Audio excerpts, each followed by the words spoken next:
நம்முடைய ஆண்டவர் இயேசு கிறிஸ்துவின் நாமத்திலே நான் உங்கள் யாவரையும் வாழ்த்துகிறேன். இந்த நல்ல நாளிலே தேவனுடைய வார்த்தையை கேட்கும்படியாக கூடி வந்திருக்கிற நாம் ஒவ்வொருவரையும் தேவன் தாமே ஆசீர்வதித்து வழிநடத்துவாராக.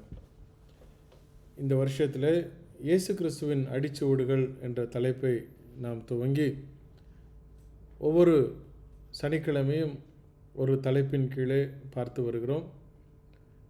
இயேசு கிறிஸ்து இந்த பூ உலகத்தில் நம் மத்தியிலே வாழ்ந்து கொண்டிருந்த நாட்களிலே அவர் பேசினதான போதனைகளில் குறித்த தலைப்புகள் ஒவ்வொரு சிறிய சிறிய தலைப்புகளாக எடுத்து ஒவ்வொரு வாரமும் 30 நிமிஷங்கள் அதை பார்த்து வருகிறோம். கடந்த வருஷத்தில் நீங்கள் பார்த்திருப்பீர்கள், குடும்பத்தில் கிறிஸ்தவம் என்ற தலைப்பை நாம் எடுத்தோம். அநேக குடும்பங்கள் தம்பதியினர் அதனாலே பிரயோஜனம் அடைந்தீர்கள். நமக்கு அது மிக அருமையாக பிரயோஜனமாக இருந்தது. அந்த கருத்துக்களை அநேகர் உங்களுடைய சபைகளிலே வேத பாடமாகவும் செய்திகளாகவும் எடுத்து வருகிறதை நினைத்து எனக்கு மிக்க சந்தோஷமாக இருக்கிறது. தேவன் இப்படிப்பட்ட காரியங்களை சகலவற்றையும் நம்மை ஆசீர்வதித்து இன்னும் அதிகமாக நம்மை பலப்படுத்துவாராக. அதைத் தொடர்ந்து இந்த வருஷத்தில் நாம் இயேசு கிறிஸ்துவின் அடிச்சுவடுகள் என்ற கருப்பொருளிலே துவங்கியிருக்கிறோம். 10 தலைப்புகள் இதுவரைக்கும் நாம் பார்த்திருக்கிறோம். ஒருவேளை இந்த செய்தியை காண்கிறவர்கள், முதலாவதாக காண்கிறவர்கள் பழைய செய்திகளெல்லாம் நம்முடைய யூடியூப்பில் சென்று அதற்குரிய பிளேலிஸ்ட்டில் போய் அந்த தலைப்புகளின் கீழே நீங்கள் எடுத்து பார்த்து பயன்படுத்தி கொள்ள முடியும். எந்த நிமிஷத்திலும் எந்த நேரத்திலையும் இந்த வகுப்புகளின் PDF உங்களுக்கு தேவைப்பட்டால் என்னை நீங்கள் வாட்ஸ்அப்பில் அணுகலாம். நான் அதற்காக உங்களுக்கு தேவையான PDFஐ நான் அனுப்பி தர முடியும். நான் உயிரோடு இருக்கிற வரைக்கும் நிச்சயமாக உங்களுக்கு அது வந்து சேரும். இந்த நாளின் தலைப்பு ஒரு கலசம் தண்ணீர் என்ற தலைப்பிலே நான் உங்களுக்கு செய்தியை கொண்டு வருகிறேன். ஒரு கலசம் தண்ணீர். ஆதார வசனமாக மத்தேயு எழுதின சுவிசேஷ புத்தகம் 10ஆம் அதிகாரம் 42வது வசனத்தை நான் வாசிக்கிறேன். மத்தேயு 10ஆம் அதிகாரம் 42. சீஷன் என்னும் நாமத்து நிமித்தம் இந்த சிறியரில் ஒருவனுக்கு ஒரு கலசம் தண்ணீர் மாத்திரம் குடிக்க கொடுக்கிறவனும் தன் பலனை அடையாமற் போகான் என்று மெய்யாகவே உங்களுக்கு சொல்லுகிறேன் என்றார். இயேசு கிறிஸ்து தன்னுடைய சீஷர்களிடத்தில் பேசி கொண்டிருக்கிற அநேக காரியங்கள், அவரை சுற்றியிருந்த ஜனங்களிடத்தில் சொல்லி கொண்டிருந்த அநேக காரியங்கள், குறிப்பாக இந்த வசனம் வரும்பொழுது எவ்வளவு அதற்கான பிரதிபலனை நமக்கு தெளிவுபடுத்துகிறார் என்பதை நாம் கவனிக்க வேண்டும். சீஷன் என்னும் நாமத்து நிமித்தம் இந்த சிறியரில் ஒருவனுக்கு ஒரு கலசம் தண்ணீர் மாத்திரம் குடிக்க கொடுக்கிறவனும் தன் பலனை அடையாமற் போகான். என்ன உதவி செய்தாலும் அவன் ஒரு சீஷனாக இருக்கிறான். சீஷனை யார்? ஏதோ ஒரு சீஷன் அல்ல, இயேசு கிறிஸ்துவனுடைய சீஷன். அவன் கிறிஸ்துவனுடைய சீஷனாக இருப்பதினாலே, என்னுடைய ஆண்டவராகிய இயேசு கிறிஸ்துவனுடைய வேலையை அவன் செய்கிறதுனாலே, அவருடைய வார்த்தையை எடுத்து பிரசங்கிக்கிறதுனாலே, அவன் தேவனுடைய கிருபையை பெற்றிருக்கிறது நிமித்தமாக நாம் இப்படிப்பட்ட கிறிஸ்துவனுடைய நாமத்து நிமித்தம், அவர் நமக்கு கொடுத்த அதிகாரத்து நிமித்தம், அவர் நமக்கு செய்த கிருபை நிமித்தம், நாமம் அப்படின்னா ஒனாமா அப்படின்னு சொல்லி கிரேக்க பாஷையில் சொல்லப்பட்டிருக்கிறது. அப்போது நாமம், அதாவது அந்த அதிகாரம், ஒனாமா என்றால் அதிகாரம், அவருடைய அதிகாரத்தின்படி அவருக்கு கீழே இருக்கக்கூடிய வேலை செய்து கொண்டிருக்கிற அவருடைய சீஷர்களை அவர் என்ன சொல்கிறாரு, அவர்களுக்கு எப்படிப்பட்ட நீங்கள் ஒரு சின்ன உதவி செய்தாலும், ஒரு கலசம் தண்ணீர் மாத்திரம் நீங்கள் கொடுத்தா கூட, சும்மா போகிற வழியில் தண்ணி கொடுத்துடலாமா, அடுத்த ஒரு வசனத்தில் நான் உங்களுக்கு அதை விளக்கி சொல்கிறேன். இப்போ இந்த சிறியரில் ஒருவனுக்கு நீங்கள் தண்ணி கொடுத்தா கூட அதற்கான பலனை கூட உங்களுக்கு தேவன் மறுக்க மாட்டார் அப்படின்னு சொல்கிறார். ஸோ டெஃபினட்டாக அதனுடைய பலன் நமக்கு வந்து சேருகிறது. நீங்கள் என்ன செய்தாலும் இயேசு கிறிஸ்துவை முன்னிட்டு எந்த மனுஷனுக்கு நீங்கள் அவருடைய சீஷர்கள் என்று அறிந்த பொழுது அவர்களுக்கு நீங்கள் எப்படிப்பட்ட சின்ன உதவி செய்தாலும் அதை அந்த மனுஷன் அல்ல, அந்த சீஷன் அல்ல, தேவன் அதற்கான பலனை கொடுக்கிறார் என்று வேதாகமம் தெளிவாய் சொல்கிறது. மத்திய 25ஆம் அதிகாரம் 40வது வசனத்தில் பாருங்கள். மத்தேயு 25:40.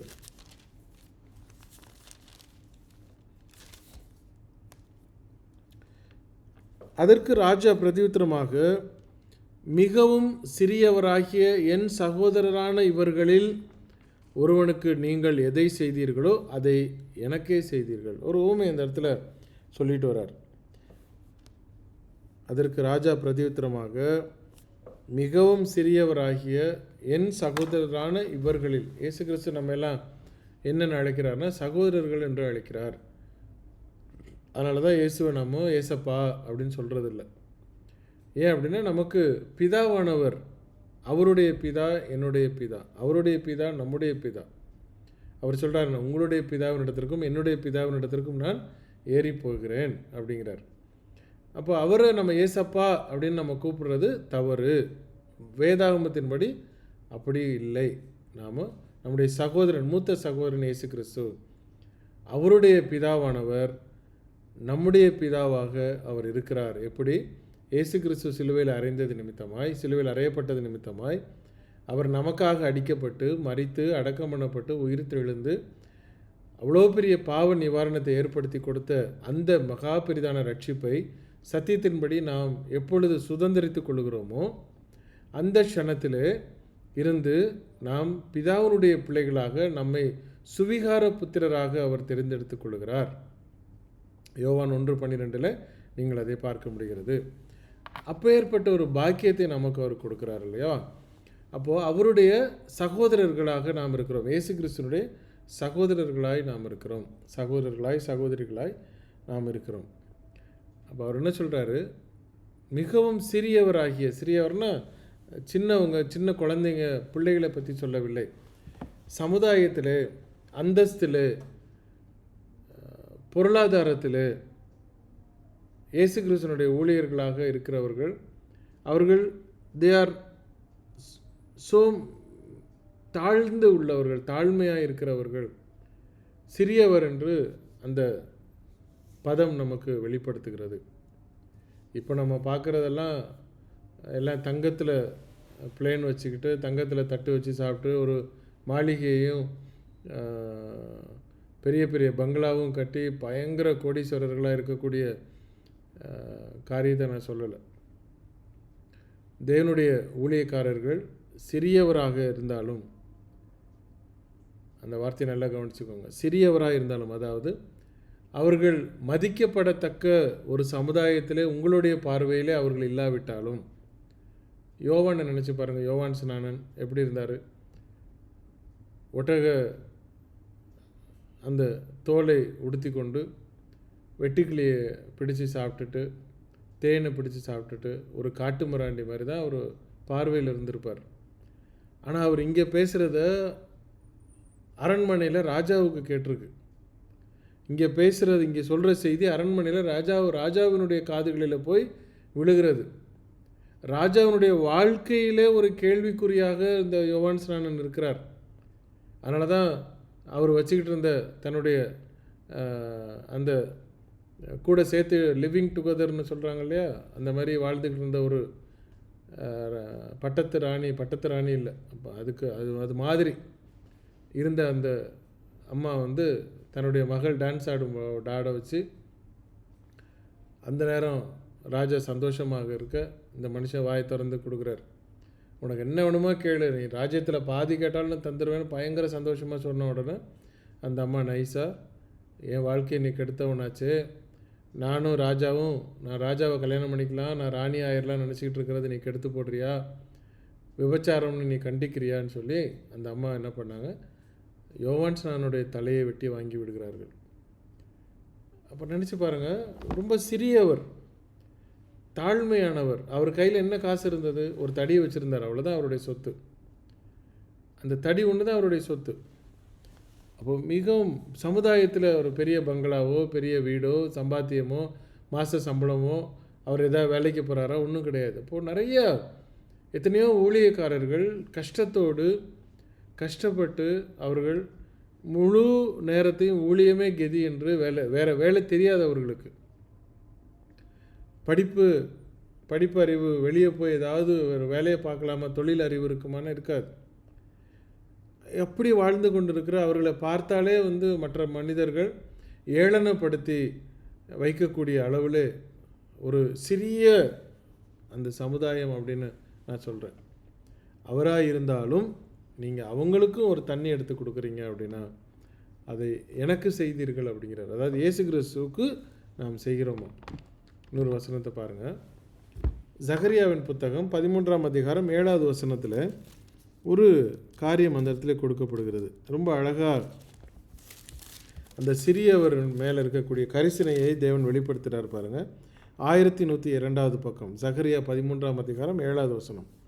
பட்டயமே, என் மெய்ப்பன் மேலும் என் தோழனாகிய புருஷன் மேலும் எழும்பு என்று சேனைகளின் கர்த்தர் சொல்கிறார். மெய்ப்பனை வெட்டு, அப்பொழுது ஆடுகள் சிதறி போகும், ஆனாலும் என் கரத்தை சிறுவர் மேல் திரும்ப வைப்பேன். நீ எப்படி வரட்டினாலும் சரி, யாரை வரட்டினாலும் சரி, என்ன அவங்கள தாழ்மைப்படுத்தினாலும் சரி, எப்படி அவர்களை உதாசீனப்படுத்தினாலும் சரி, அவங்க ஓடி போனாலும் சரி, என்னுடைய அனுகிரகமோ சிறியவன் மேல் என் பார்வை இருக்கும்னு சொல்கிறார். அப்போது தேவனுடைய பார்வை அவருடைய சீஷர்கள் மேலே எப்பொழுதும் இருக்கிறது என்பதை நாம் மறந்து போகக்கூடாது. நீங்களும் நானும் அவருடைய சீஷர்கள். உத்தமமாய் பின்பற்றினவர்களாக இருக்கிறோமா, அல்லது ஏகப்பட்ட கோட்பாடுகளிலே உட்புகுத்தப்பட்டு இருக்கிறோமா, அல்லது கிறிஸ்தவ கம்பெனிகளில் இருக்கிறோமா என்பதை நீங்கள் தான் முடிவு பண்ணணும். கிறிஸ்துவின் சத்தியத்தின்படி உள்ள இடத்திலே நீங்கள் இருக்கிறீர்களா, அல்லது கிறிஸ்துவின் பெயரை சொல்லிக்கொண்டு கம்பெனி நடத்தக்கூடிய முதலாளிகளுடைய நிறுவனங்களிலே நீங்கள் உறுப்பினராக இருக்கிறீர்களா என்பதை நீங்கள் பார்க்க வேண்டும்.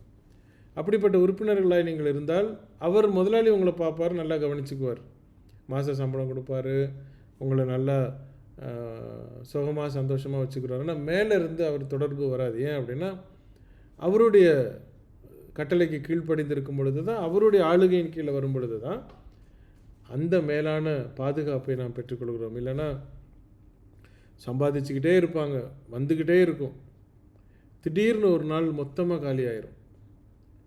ஏகப்பட்ட நஷ்டம் அங்கே திடீர்னு வரும். எங்கே போணுச்சு? நமக்கு ரட்சிப்பு வருவதற்கு முறையான ரட்சிப்பை குறித்து தேவன் எப்பொழுதும் சொல்லிக்கொண்டே இருக்கிறார். யார் மூலமாவது சத்தியத்தை நம்ம காதில் கேட்டுகிட்டே இருக்கிறோம். ஆனால் மக்களுக்கு கீழ்ப்படிய மனசில்லை. நான் செய்வது தவறு என்று வேதாமத்தின்படி அறிந்தாலும் அதை விட்டு வெளியே வர நமக்கு மனதில்லை. ஏனென்றால் பாரம்பரியம், இது எங்களுக்கு வேணும், இல்லைன்னா எங்களை ஓலை வாசிக்க மாட்டாங்க, நாங்கள் எங்கள் அப்பா இதில் தான் போகிறாங்க, அம்மா இங்கே தான் போகிறாங்க, அவர் டீக்கனார், இவர் பாஸ்டர், அவர் ரெவரண்டு அப்படின்னா அது அந்தந்த கம்பெனி. சரி, நம்ம சப்ஜெக்ட்டுக்கு வருவோம். இப்போது சிறியர் யாராக இருந்தாலும், சின்னவராக இருந்தாலும் நான் அவர்களை கவனிக்கிறேன் அப்படிங்கிறார். மார்க்கு 9ஆம் அதிகாரம் 42வது வசனத்துக்கு வாங்க. மார்க்கு 9:42. என்னிடத்தில் விசுவாசமாக இருக்கிற இந்த சிறியரில் ஒருவனுக்கு இடரல் உண்டாக்குகிறவன் எவனோ அவனுடைய கழுத்தில் எந்திரக்கல்லை கட்டி சமுத்திரத்தில் அவனை தள்ளி போடுகிறது அவனுக்கு அது நலமாக இருக்கும் அப்படிங்கிறார். அப்படின்னா ஒரு சின்னவன் அப்படின்னு ஒரு சாதாரண, இவர் என்னப்பா, இவருக்கு என்ன, இவர் ஊழியக்காரர், அவர் தேவன் அவரை பார்த்துக்கிறார், நம்மெல்லாம் இன்னும் இது பண்ண வேணாம் அப்படின்னு உதாசீனப்படுத்தக்கூடிய பல நேரங்கள் உண்டு. பல பேருக்கு அது உண்டு. அப்படி உதாசீனப்படுத்தும் பொழுது அவர்களை என்ன சொல்கிறாருன்னா, when you pervert, இந்த சிறியரில் ஒருவனுக்கு இடரல் உண்டாக்குகிறவன், அவன் சும்மா இல்லாமல் அவனை பொழப்பை கெடுக்கிறது, அவனை அரசாங்கத்தில் மாட்டி விடுறது, பக்கத்து வீட்டில் சொல்லி கொடுத்து தூண்டி விடுறது, அவன் லைஃப்பை சமாதானம் இல்லாமல் கெடுத்து போடுறது, அவனுக்கு ஏதாவது தொல்லை கொடுத்துட்டே இருக்கிறது, அவங்களெல்லாம் இயேசு கிறிஸ்து என்ன சொல்கிறாருன்னா, நீ கிணத்துல தள்ளி சமுத்திரத்தில் தள்ளி விட்டால் மாத்திரம் பத்தாது, அவன் கழுத்தில் ஒரு பெரிய கல்லை கட்டி உள்ளே போட்டு விட்ருங்க, அது அவனுக்கு நல்லது அப்படிங்கிறார். எது நல்லது? அப்படி மேலே கூட வந்துடக்கூடாது, கீழே போனாலே அவனுக்கு நல்லது. ஏன்னா எவ்வளோ கொடூரமான ஒரு சாவாக இருக்கும், அதுவே அவனுக்கு நல்லது அப்படின்னாருன்னா, அப்போது இயேசு கிறிஸ்துவனுடைய சீஷர்களுக்கு விரோதமாக எந்த ஒரு மனுஷன் இடரல் உண்டாக்கினால் அவன் வாழ்ந்து கொண்டிருக்கும் பொழுது அவனை சும்மா விட்டு விடுவாரா? விடவே மாட்டார். அவன் சாகிறது அவனுக்கு மேல் அப்படிங்கிறார். அதுவும் எப்படி சாகிறது? தள்ளுண்டு உள்ளே போய் சாகிறது நல்லது. இல்லைன்னா அவன் பொழைச்சிக்கிட்டு இருந்தான் அப்படின்னா நான் அவனை சும்மா விட மாட்டேன் அப்படின்னு சொல்லாமல் உள்ள அந்த அர்த்தம் அதை நாம் புரிந்து கொள்ள வேண்டும். அப்போ அவருடைய சீஷர்கள், கிறிஸ்துவனுடைய சீஷர்களாய் நாம் ஒழுங்காக இருக்கிறோன்னு சொன்னால் நமக்கு விரோதமாக எவனும் ஒரு கொம்பை எடுத்துகிட்டு வர முடியாது. ஒருத்தனை நமக்கு விரோதமாக எதையும் செய்ய முடியாது. நமக்கு ஒரு தீங்கு ஒருத்தன் செஞ்சுட்டானா அவனை சும்மா விட்டுருவாருன்னு நினைக்கிறீங்க? உங்கள் கண்ணு முன்னாடி தேவன் அதை நினைத்து காட்டுவார், அதை நடத்தி காட்டுவார். நாம் செய்ய வேண்டியதெல்லாம் என்ன? அவருடைய கட்டளையின்படி நாம் அவருடைய சீஷனாய் நாம் இருக்கிறோமா? அதான் பேச்சு. நான் கிறிஸ்தவனாக இருப்பது பெருசல்ல. நான் எப்படினாலும் கிறிஸ்தவனாக இருந்துக்கலாம். எந்த இடத்துல போனாலும் நான் என்னை கிறிஸ்தவன் அப்படின்னு சொல்லிக்கலாம். அது இல்லை. பைபிளில் கிறிஸ்தவனாக மாறுவதற்கு வரைமுறை இருக்கிறது. அந்த வரைமுறையின்படி நான் கிறிஸ்தவனாக இருந்தால் இயேசு கிறிஸ்து நமக்கு கேரண்டி. அவர் சொல்கிறாரு, உனக்கு ஒருத்தன் இடர்ல உண்டாக்குனால் அவன் சமுத்திரத்தில் தள்ளுண்டு போவது, கழுத்தில் எந்திரங்களை கட்டிட்டு குதிச்சிட்டானா அவனுக்கு நல்லது, இல்லைன்னா நான் அவனை சும்மா விட போவதில்லை. ஒரு கலசம் தண்ணீர் அப்படின்னா என்னது? குறைந்தபட்ச உதவி. நீங்கள் உங்கள் பாக்கெட்லேருந்து ஒரு 100 ரூபா எடுத்து 500 ரூபா எடுத்து 1000 ரூபா எடுத்து காசு கொடுக்க வேண்டியதோ சாப்பாடு வாங்கி கொடுக்கறத பற்றி இங்கே பேசலை. குறைந்தபட்சம் ஒரு டம்ளர் தண்ணியாவது உன்னால் கொடுக்க முடியுதா? அதை ஏன் சொல்கிறாரு அப்படின்னா, பயங்கர அங்கே ஜாதி பிரச்சனை இருந்தது. இவங்க யூதர்கள், அவங்க புறஜாதியினர், இவங்க கலிலேயர்கள், இவங்க எருசலேமில் உள்ள யூதர்கள் அப்படின்னு நிறைய பாகுபாடு இருந்தது. நீ அங்கே போய் உட்காரு அப்படின்னு சொல்லுவாங்க. அந்த நிருபங்கள் அதை சொல்லுவார். பேதுரு அதை சொல்கிறார், ஒருவன் அங்கே போய் உட்காரு, இங்கே வராத, என் பக்கத்தில் உட்காராதப்போ ஒரே நாத்தமாக இருக்குது. நீ ஆட்டுத்தோல் ஆடெல்லாம் உடிச்சு தோல் பதனிடுற மனுஷனா நீ? உன் மேலே எப்படி ஸ்மெல்லு வருது, அங்கே போய் நில்லு, நான் அப்புறம் வரேன். இயேசு கிறிஸ்துவுக்கு சீஷனாக நாம் இருக்கிறதா இருந்தால் அத்தனை பேரும் அவருடைய சரீரத்தில் அங்கமானவர்கள். அப்படின்னா நான் ஒரு அங்கத்தினர். அப்படின்னா அவருடைய சரீரத்தில் நான் ஒரு அங்கம்னா அவர்களும் கிறிஸ்துவின் சரீரத்தில் ஒரு அங்கம். நான் அவங்கள பக்கத்திலே போக மாட்டேன், அவங்க கையை வச்சதை நான் தொட மாட்டேன், அவங்க சாப்பிட்ட சட்டில் நான் சாப்பிட மாட்டேன், எனக்கு தனியாக வேணும், அவங்களுக்கு தனியாக வேணும், அவங்கள அந்த பக்கம் உட்கார வை, ஏன் சரிசமமாக உட்கார விடாத, என் டேபிளில் அவங்க உட்கார விடாத, அவங்க திண்ணையில் உட்கார வை அப்படின்னு நம்ம பாகுபாடு காட்டுற ஜனங்கள் அன்னைக்கும் இருந்தார்கள், இன்றைக்கும் ஏராளமாக இருக்கிறார்கள். அவங்களாம் கிறிஸ்தவனே சொல்லிக்க வேண்டாம். கிறிஸ்தவர்கள்னு சொன்னீங்கன்னா நீங்கள் பாகுபாடு காட்டுற மனிதர்களாக இருந்தால் மனம் திரும்ப வேண்டும். இல்லைன்னு சொன்னால் உங்களை நீங்களே ஏமாற்றி கொள்ளாதீர்கள். ஒருவனை கிறிஸ்துவுக்குள்ள ஒருத்தனை உங்களை அன்பு செலுத்த தெரியலை அப்படின்னு சொன்னால், சகோதரன் சகோதரி என்று தெரிந்தும் அவர்களை நீங்கள் அன்பு செலுத்த தெரியலைன்னு சொன்னால் கிறிஸ்தவன்னு சொல்லிக்காதீங்க. நீங்கள் ஊருக்கு சொல்லிக்கலாம், ஆனால் மேலே போகும் பொழுது பிரச்சனை, பெரிய பிரச்சனையாயிரும். அதை சரி பண்ண அப்போ டைம் இருக்காது, இப்பொழுது அந்த டைம் இருக்கிறது. இப்போ குறைந்தபட்ச உதவி, ஒரு கலசம் தண்ணீர், நான் கொட்டாங்குச்சி எடுத்துகிட்டு அதில் ஊற்றி தரேன் குடிச்சிக்கோ அப்படின்னு சொன்னீங்கன்னா அது கொடுக்காமல் இருக்கலாம்.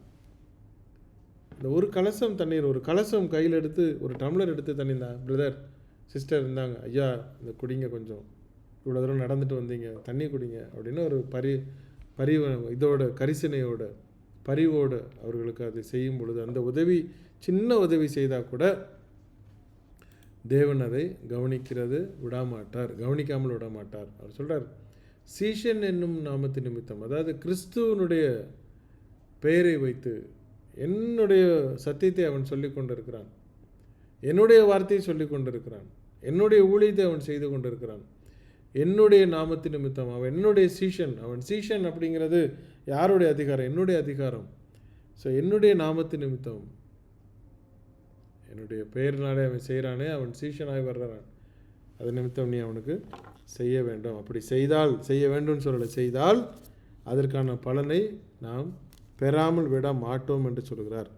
9ஆம் அதிகாரம் 41வது வசனம், நீங்கள் கிறிஸ்துவனுடையவர்களாக இருக்கிறபடியினாலே என் நாமத்து நிமித்தம் உங்களுக்கு ஒரு கலசம் தண்ணீர் குடிக்க கொடுக்கிறவன் தன் பலனை அடையாமற் போவது இல்லை அப்படின்னு சொல்லிடல. மெய்யாகவே மெய்யாகவே உங்களுக்கு சொல்கிறேன். இயேசு கிறிஸ்து என்னைக்காவது போய் பேசுகிறாரா? இல்லை. அவர் சொன்னால் பத்தாதா, அதையும் தாண்டி மெய்யாலுமே மெய்யாலுமே நான் சொல்கிறேன் அப்படிங்கிறார். அப்படின்னா எவ்வளோ பெரிய விஷயம். நாம் ஒருத்தருக்கு உதவி செய்கிறது, நார்மலாக உதவி செய்கிறதே தேவன் அவருக்கு கடன் கொடுக்குறாரு, நம்ம திரும்பி தந்துடுவாருன்னு பைபிள் சொல்லுது. ஆனால் கிறிஸ்துவனுடைய நாமத்து நிமித்தம் ஒருத்தருக்கு நீங்கள் உதவி செய்தீர்கள் என்று சொன்னால் அதை அவருடைய கரங்களிலிருந்து ஏராளமாய் நாம் பெற்றுக்கொள்வோம். அதில் எந்த டவுட்டுமே கிடையாது. மார்க்கு 14ஆம் அதிகாரம் 7வது வசனம். மார்க்கு 14:7. தரித்திரர் எப்போதும் உங்களிடத்தில் இருக்கிறார்கள். உங்களுக்கு மனது உண்டாகும் போதெல்லாம் நீங்கள் அவர்களுக்கு நன்மை செய்யலாம். நானோ எப்போதும் உங்களிடத்தில் இரேன். இதை நான் ஆப்போசிட் சைடில் பார்க்குறேன். தரித்திரர் எப்போதும் நம்ம இடத்துல இருக்கிறார்கள். உங்கள் மனது உண்டான பொழுதெல்லாம் நீங்கள் அவர்களுக்கு உதவி செய்யலாம். தரித்திரர் நம்ம டெய்லி பார்க்குறோம். காலையில் பார்க்குறோம், மத்தியானம் பார்க்குறோம், சாயந்தரம் பார்க்குறோம். நம்ம இடத்துல வந்து கேட்குறவர்கள் இருக்கிறார்கள். உண்மையாகவே இரக்க குணம், இரக்கப்பட்டு உண்மையாகவே கஷ்டத்தில் இருக்கிறவர்களுக்கு உதவுறதை நாம் மறுக்கக்கூடாது. நாம் கஷ்டத்தில் இருக்கலாம், அது வேற விஷயம். ஆனால் நமக்கு இருந்தும் நம்மாலே செயல்பட முடிந்தும் அவர்களுடைய காரியத்தை நாம் செயல்படுத்தாமல் விட்டோம் என்று சொன்னால் நாம் என்ன பண்ணிடுவோம்? நாம் அதை இழந்து போகிறோம்.